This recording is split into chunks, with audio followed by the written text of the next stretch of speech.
Delta Traveler is both an Undertale and Deltarune fan game, based off of that one post-Chapter 2 joke of, Chris, where the hell are we? It is also the fan game that really got me into Undertale and Deltarune fan games. This is what made me want to actively seek out more and play them myself. I've seen a good amount of people talk about it, but still not that many, so hopefully I can convince some of you to play it, and or watch someone play it. The project is being reworked, so I wanted to do a review on it before everything changes. Starting off with the spoiler-free part of the review, it's going to be pretty bare bones because I don't want to get in too deep, just in case anyone wants to play it or check it out. The fights in this game are so good. Oh my god, they're so fun. My favorite fights are in the second section, but they're all genuinely amazing. All the bullet patterns are really fair and balanced. I don't feel like there was many times I felt like, oh, I didn't deserve to get hit. Genuinely, they're all really good. The art and music are also amazing. You'll be hearing the music throughout this whole video, and obviously you'll be seeing the art. The biggest negative thing I can say during the spoiler-free part is, well, I don't think it's much spoilers if I say there's a genocide type thing. And it just so happens to be my biggest issue with the game. It's called the Obliteration route. The writing reminds me a lot of like early chapter 1, Chris, let's start doing some genocides, and it's a little over the top with some things. The characterization with Noelle and Susie are also weird. Susie takes a big backseat during it, and also Noelle's a little too assertive for where she would be in the story. I will say though, I've seen some people say that all the writing is this bad. But I really don't think it is. I think all the issues with the writing are in the genocide. I think the takes on the characters are really, really sweet for what they are in the Pacifist. And when I was a kid, they were really sweet to me and they made me really happy. Gameplay-wise, I also have some grievances. There are a lot of ways to soft lock it, especially in the third section. And also killing enemies 3 times, it just gets annoying, especially in one specific room. But it's a genocide thing, it's supposed to be grindy, it's not that bad. If you do end up doing the Obliteration route, then I heavily suggest you use the unofficial wiki to help you with it. That way you can avoid some of the possible soft locks, especially during the third section. But past the review on stuff, all those cons won't matter soon. There is going to be a huge rework, and from what has been said, it seems like a lot of the rework is going to change a lot of the stuff that I think is negative about this. So, you should check it out before the rework too, but please do check it out after the rework as well. Follow the people behind this, it is a really good project. Anyways, if you are at all interested in watching, playing, or any other way of experiencing it, then go experience it. The rest of this video is a summary of the game, followed by a spoiler-full review. If you want to either be spoiled or hear full opinions, or have already played it, then let's continue.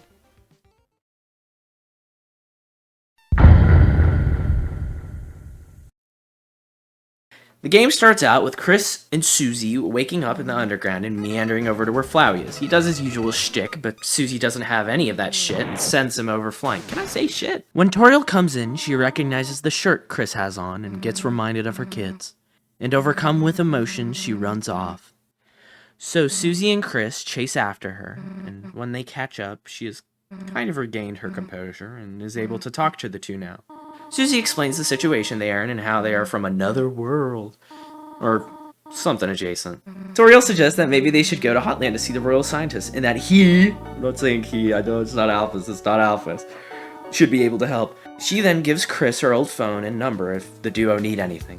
You head through the ruins, just as in Undertale, with the exception of how encounters are done. Every non-boss encounter in this fan game works more like in Deltarune, in the sense that they're in the overworld and just chase after you. There aren't many new fights or bullet patterns that aren't really in Undertale. Going on ahead, you encounter Napstablook, and Susie just asks them to move, and they do so. So you don't have to find Absolute. Continuing on even more, going all the way to the end, because, again, there's not really anything new. This is a summary. I'm not going to say everything bit by bit. Go watch a full playthrough. That's what I'm recommending. You go over and pick up the toy knife, and Rousey's just smoking a doobie. That's kind of a consistent thing throughout this whole fan game. Oh, also go and grab Moss. Toriel brings you in, and she has the spare room all the way over to the right set up for you and Susie. Susie insists that you two nap while you wait for the pie, and Chris drifts off, and someone comes to contact. And with that, you have your mission. Seek out the gray doors and get to the voice. After you wake up, Susie gives Chris a slice of the pie, and the two get ready to head off. As you're about to exit the ruins, though, Toriel comes down, and although it seems like she might ask you two to stay, or to prove yourself before you leave, she doesn't. She lets the two of you go, and Susie feels bad, but they need to get back to their world. The two then run down the ominous hallway, and right before they can leave...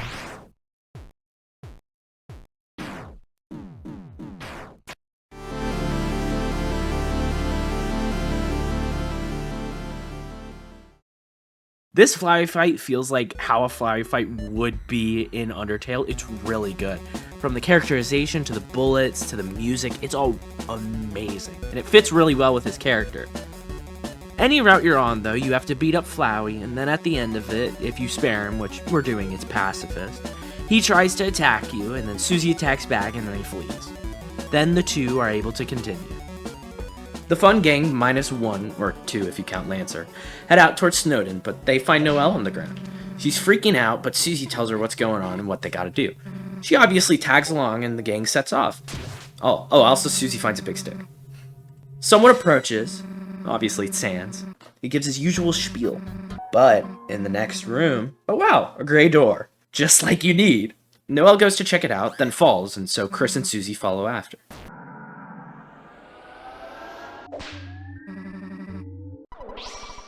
Being able to play now, you can go left and look at the giant toilet, or continue the story on the right. After a couple of steps out, Toriel calls from Deltarune, not Undertale. Also, the little mole there, he can change the colors on your screen. I'm not doing that though, for consistency. This section honestly has my favorite enemy fights out of the whole fan game. I mentioned this earlier. A lot of the spare actions for the enemies will put you into different soul states, even a cyan one. Ooh. I'll talk about that one in a bit though, because that's for a boss fight. Anyways, after making it through this area, Sans is waiting as a little shopkeep, and Rousey is also nearby smoking again. If you talk to Sans, he makes a reference to a certain theory. After that, going through the cave, you find a snake. This is the only snake. And then you're in town! Don't worry about the snake. As you enter the town, you encounter an enemy you'll probably end up fighting the most here. The blue cultists. They are pretty easy. They use the blue soul stuff, and you either have to join and get hit, or refuse and dodge in order to get spare up. You can walk around and talk to some people if you want to progress, but you need to go into the caves up north. Or you can go to the main building here first, but it won't end well. So it's a better idea to go up north first and get some help. Meandering through the caves and sparing up some guys, you make it to a little shack. And inside is Paula. After Susie breaks her free, she tells Paula the situation, then the voice interrupts to point out how Chris and Paula are similar. Then after that, Paula tells the group of the gray door over to the east, and joins them on their way to it.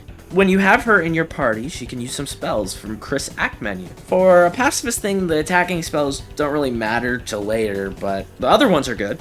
Exiting the shack, Porky, like from Earthbound, comes over and Susie chases after him because he locked up Paula. Dealing with the goons, you can finally now head back to the main building, and with Paula you can challenge Mr. Carpenter. She has the Franklin badge, so she reflects the lightning bolt he would shoot at you. His fight is pretty easy. It's just a lot of the same attacks the cultists had, but a little harder. After beating him, he comes to his senses and gives you guys a bomb to get into the caves over to the east. The caves have pretty quick enemies, so it's hard to avoid them, but it's decently short. I suggest going out of the cave and healing before you go into the light, because... this guy has pretty much every attack from the caves, but worse. But after you beat them, you'll be able to go past. Make sure you save first at the save point that just so happened to appear. Heading forward to the little sanctuary, a nice little tune fills the party with peace. And hey, there's the gray door, but right before you can go in, Porky shows up in a big mech and is the main boss this area. This fight is really fun. It utilizes the Cyan Soul mode I mentioned earlier. It moves just like the Red Soul mode with an addition of a parry you can use by pressing whatever your interact key is. You can tell how much longer you have the invincibility by the way the soul looks. It's essentially just a bar. To win, you need to make him vulnerable by toppling his legs or parrying his leg attacks and then attacking him. At the end of the fight, Ness comes and bails you out and then finally meets up with Paula. After that, the two of them wish the Delta Warriors good luck on their journey.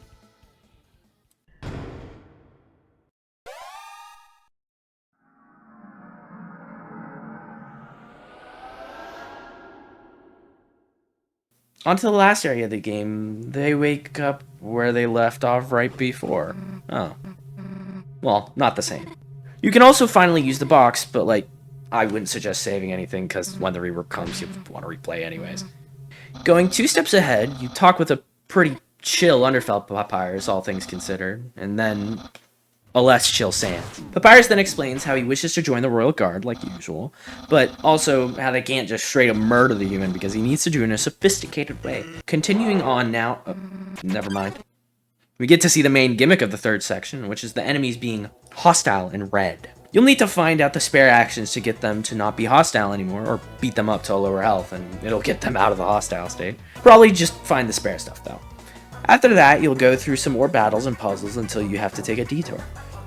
Going down into the darkness, you'll find a feral snowdrake, or feral drake as they're called. These guys aren't too bad, just kind of do actions until they get tired and you sleep mist on Noelle. Winning gives you an H! Going to the left, you eventually find a little shack with QC and all the Snowden rabbits in the shack who offer to give you guys a place to stay. Susie and Noelle share a room. Chris being alone ends up having a nightmare, which is fair. I don't think I'd handle it well if another worldly entity was controlling me. Then is woken up and has a breakdown again due to said control. After that, though, they decide to take their soul out and make the decision to tell Susie and Noelle about us and leave you alone in the room. All alone, someone reaches out to you and helps you make your own body. Then you get cut off and you hear them come back. Now that Chris has opened up to their friends, their sprite changes a bit. They become more expressive and talk on their own occasionally. I think it's very sweet Chris characterization and a nice look at who people thought they were back during Chapter 2 era. Continuing on, QC tells the group about how they need to find pieces of the ladder like the one they did before. After running around and getting H pieces and fighting feral drakes, you come upon the last piece and get ambushed. Escaping Sans and almost getting him back, he runs away. And with all the pieces, you go with QC to the spot to rebuild the ladder. And after fending off one last feral drake, you are able to get back up. Climbing back up, you find a little puzzle, and the guard dogs just kind of ignore you because you got 2 monsters with you and they can't really fully tell you're human too well. The next room has another puzzle with Papyrus next to it. Don't push the button. After doing that puzzle, your reward is the 3rd puzzle! Oh, but it's the tile puzzle. Actually doing the puzzle, I love this tile puzzle. Someone made a mobile game based off this puzzle called Patience. If you like this puzzle, you should play it. Plugging in another fan game in this fucking review. Wow. Oh, it's over. Continuing on, there's an optional fight with Lesser Dog hiding behind the station. They're scared. Be kind. Pushing on just a little bit further, through the next puzzle, the path splits. And if you go south, there's a secret. One of the few I'm actually going to show. You go down, spare gift trot, same way as an Undertale. There's something in the room with the dog door. Glide is still here. Glide is the secret boss. Oh, never mind. I forgot I was him. Alright. This fight is fun, but admittedly kind of annoying. I like the way the yellow and blue soul modes are used, but to spare him, you have to do a lot of acts in a very specific order. I really do recommend using the wiki for this, although you can piece it together with some dialogue that shows up to indicate what to do next.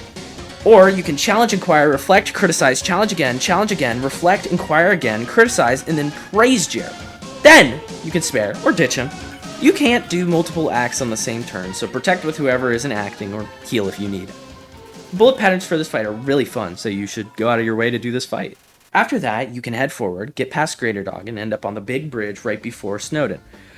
Papyrus pulls out his biggest, big air quotes, puzzle, which then Noelle convinces him that this sucks and also isn't fair. Sans knew that Papyrus would chicken out, and so he lunges at Chris. And then he gets what he deserves. Reaching the ground, the end is really close. Sans, the good one, is there if a shop is needed. The gang, or Delta Warriors, I guess, push on and find a gray door, but something stops the 3. I hate the sands, but the sands fight is really, really fun. It's actually pretty similar to Porky in the sense you need to keep doing an act in order to be able to actually hit him and do damage. The bullet patterns are very fun and fair, and I like the blue soul used in it, which it's a sands fight, obviously, it's using blue soul. After beating up Sands, he gets tired, and to spare him, you can put him to sleep. Papyrus has some things to say about his brother, but after listening, the three can finally leave Undertale. Coming through to the other side, you see Des and a little Noelle back in the Undertale universe. This Des design is really good. I like it a lot. I think it's cute. I'm going to keep this last area pretty short because there's a lot of stuff here that I think would be better seen in full. Inside the library, there's a playable thing of Uno that you can do with Papyrus from another dimension. And also a lot of NPCs with really fun dialogue. You should really look around if you play, or watch someone who does everything. I love little rest areas in Undertale and Deltarune stuff. Going forward, the story brings you to the beginning of Waterfall, where Undyne immediately finds the gang and starts giving chase, which ends up in them needing to jump through the next gray door to escape, and that's the end of the Fangame. Well, for now. I think the entire Pacifist route of this game is definitely the strongest part, and obviously I recommend doing it and watching it first if you play it. The fights are so much fun, from the regular enemies to the bosses. They are really good in the Pacifist route. The story is also really sweet, and the Chris characterization is also sweet. I like seeing them happy. But on to the next segment. This next section is for the genocide route of Delta Traveler, called the Obliteration route. Before I summarize it, I want to say, trigger warnings for animal cruelty and murder/child murder and blood. There's a lot of blood. Even with the less blood setting on, there's still a good amount of blood.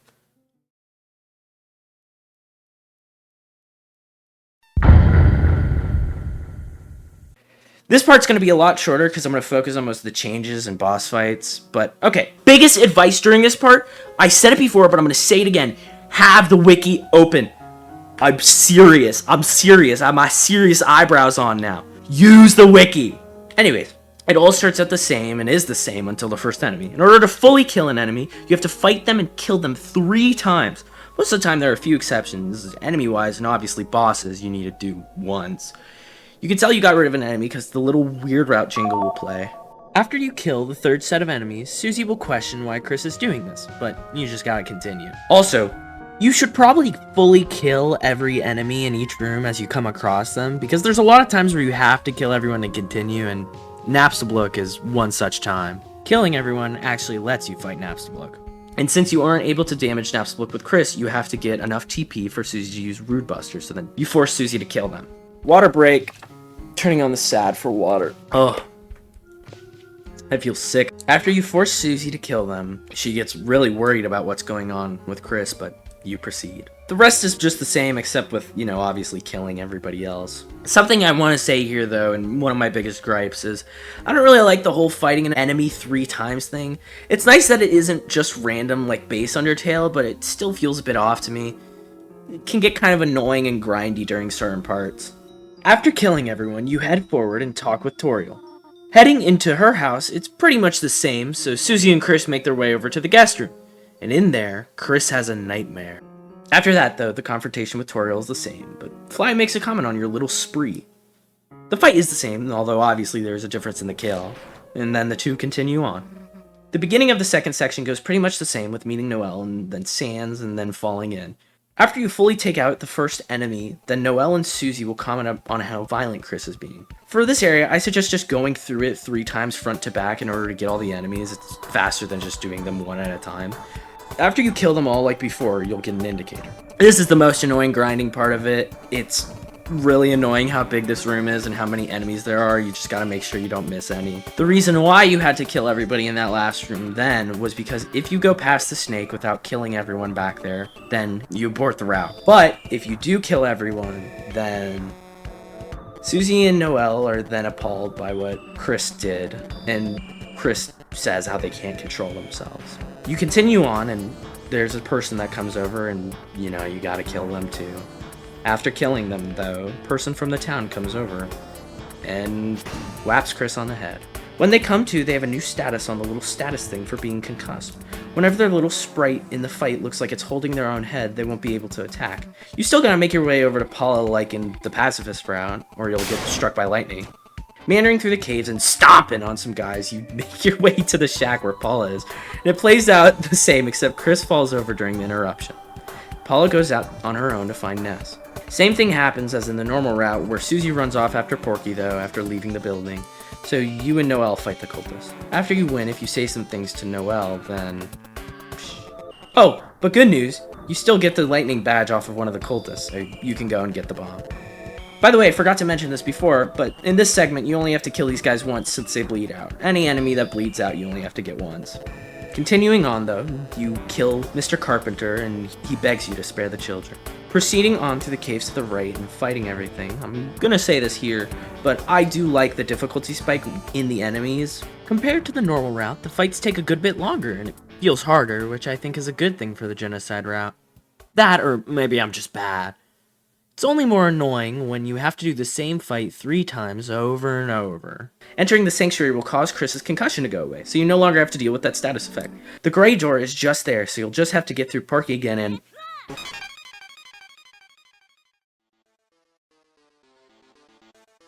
This fight is so good. I know that I say that about every fight, but dude, it's so good. And also, I know this is like an emotional genocide fight, but it's so much fun. I don't care, it's emotional. It's so fun. It's very challenging in a good way. The bullet patterns in Phase 2 are really cool. But this is just a skill diff thing. This is 100% just a fucking skill diff thing. I hate the Paula melee attacks. I'm so bad at dodging them. I really suck with them. But I do wish the Cyan Soul was used a little bit in this fight. I know it's for the Pacifist, but I like the Cyan Soul mode. I think it's fun. I like the way they do it.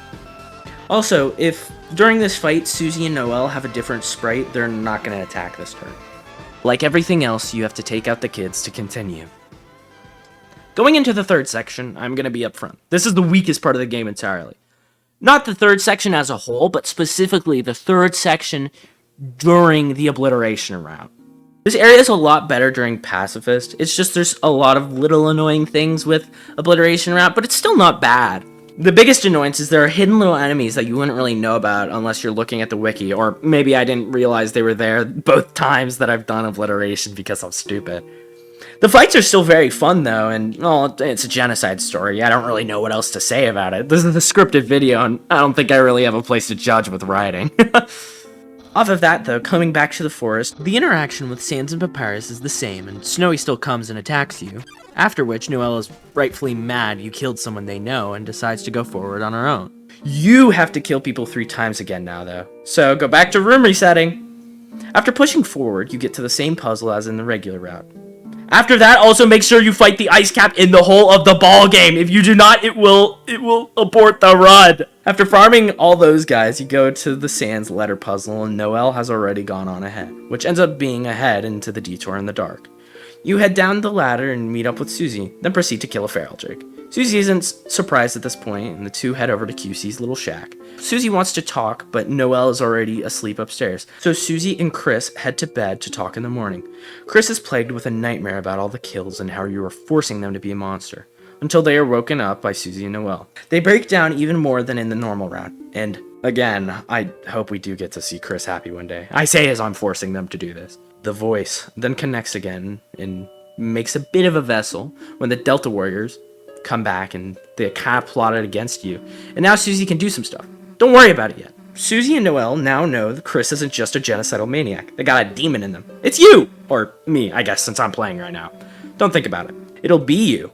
Because you, yes, you the viewer, are totally gonna play it, right? Anyways, going on, you need to go collect all the pieces of the ladder and kill the feral drakes. You should use a red buster during the rest of the segment. Now, it helps make it easier. At the last one, Stan still chases you, and same thing happens where he leaves like a loser. Then you go and put it together while killing the last one. After that, when Dogressa and Dogamy come over, you gotta instigate in order to fight them. Or guess what? You abort the route! After beating them, you kinda just gotta do puzzles in the next couple of rooms like before and beat up all the enemies. Again, remember to kill them thrice! After that, you can go and fight the dog that was hiding... Oh. If Susie lets you. You have to keep trying to go back to the room and fight the dog, at which point they get too tired of telling you no and Susie comes along with you, but refuses to attack the dog. After you kill lesser dog, Susie will come up on screen and you have to dodge her attacks she makes with her mind.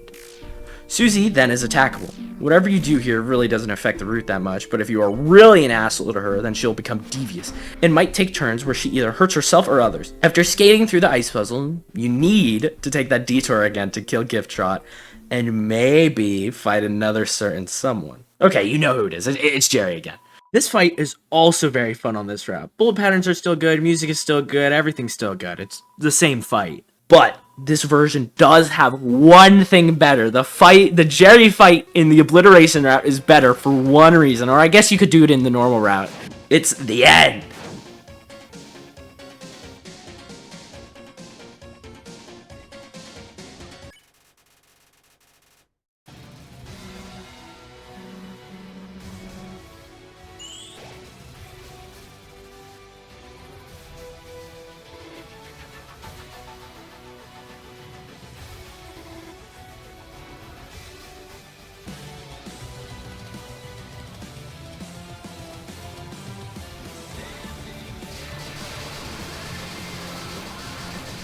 Now after that, go back up and make sure you kill this ice cap.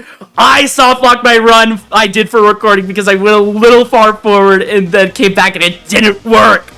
So now I'm using someone else's footage for a little bit. I wanted to do it all myself, but it's like the last 15 minutes of the route. Forgive me. Anyways, thank you at XSL on YouTube. I heavily recommend their playthroughs of this game if you want to see the full thing but can't/don't want to play it. Their channel will be linked in the description, so go check it out. Anyways, yeah, I got softlocked here. It was very annoying, and, you know, one of the bugs that I mentioned earlier. Honestly, it was the only bug I encountered. I think there was, like, some other little things that I don't remember, but this was the biggest one, obviously, because it ruined the whole route. After killing the ice caps that are hidden in Greater Dog, you get to the bridge again, where it pretty much plays out the same. You throw sands off the bridge, and you gotta dodge while falling, and cool music plays. You press on and get to the little shack with the gray door, and out comes Sans to stop you.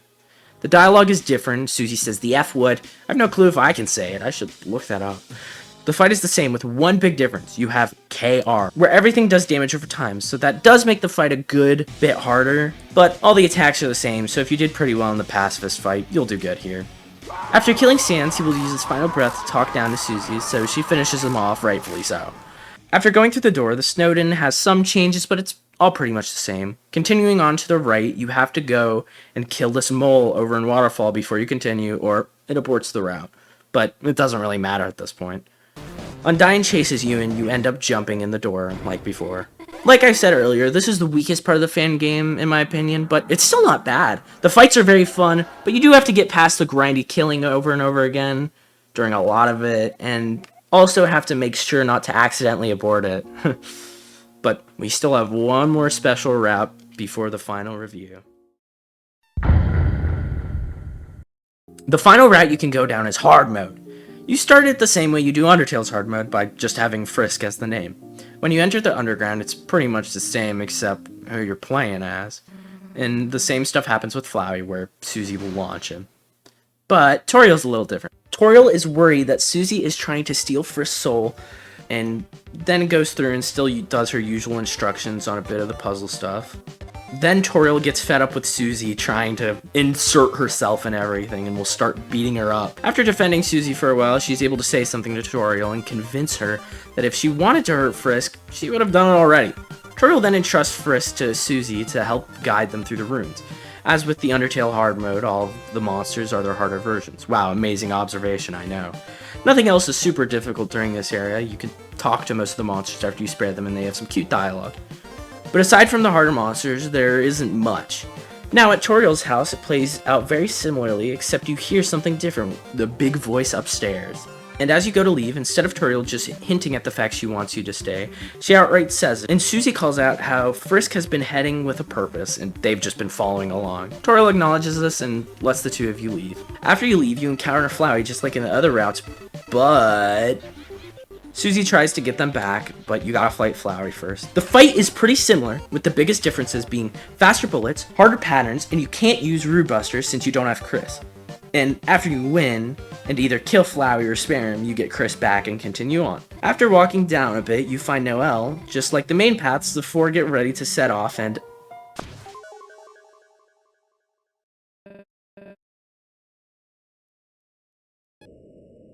Frisk awakens in a dark room. but enters the Lost Core.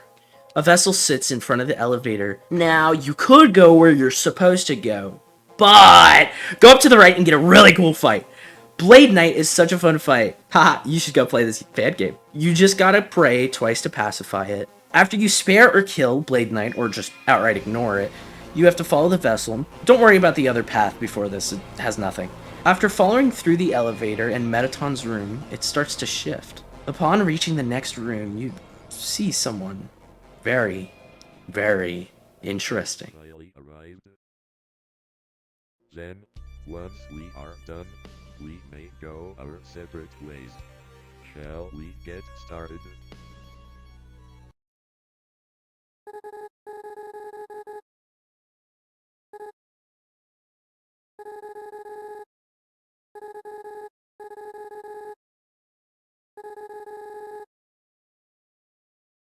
Let us end this quickly.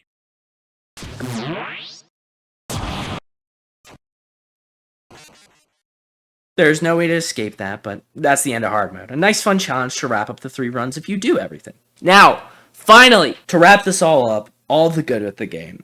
I love the fight so much, and oh my god, the Cyan Soul mode is so satisfying. The best section, hands down, is the Mother area.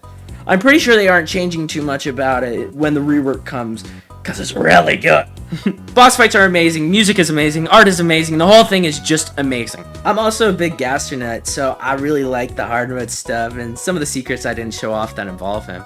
This game is so good. Please play it, or at least watch it. Now I'm gonna say the negatives. I gotta be fair and honest, it's a review. Biggest con is the Obliteration route. It's not horrible, but the grind is annoying, and Section 3's infinite ways to abort the route piss me off. But also, Jerry fighting it is good. Wait, this is the con section. Honestly, aside from the main point of Obliteration route, I don't really have much negative to say. It's really good overall. The only thing I can really think of is the characterization, but this was Chapter 2 era, and also, it's not horrible. It's a fun look into the time. Now, onto the future stuff. Sections 1 and 3 will be having a complete overhaul, so go follow Violet Bunny, the lead dev of the team, so that you can get updates on this. This fan game was the reason I really got into fan games. I'd played the Undertale Yellow demo before Delta Traveler, but Delta Traveler was the game that made me go, oh my god, I want to play more. And also, I wasn't like 9 years old, unlike the fucking Undertale Yellow demo. But anyways, thank you so much for watching. I really appreciate it. And go check this out. Go play this. Interact with it in any way. It's so good. Toodles. Alright, this is off script now. I hope that this was enjoyable. I'm not good writing. I'm not good speaking. I try. If you have any Undertale or Deltarune fan games that you like and think that people should talk about, please say it in the thing. Like, I want to play more. I've played a lot of them, but obviously I don't know where all of them are. I didn't use the sad face that much during this. So I want to play more. I do have like a good couple ideas for the next couple of ones I'm doing. I mean, if I get one that's really, really good and I really love, I'll do that one first. But thank you for staying here if you're here till the end, and keep an eye out for more. Toodles Part 2.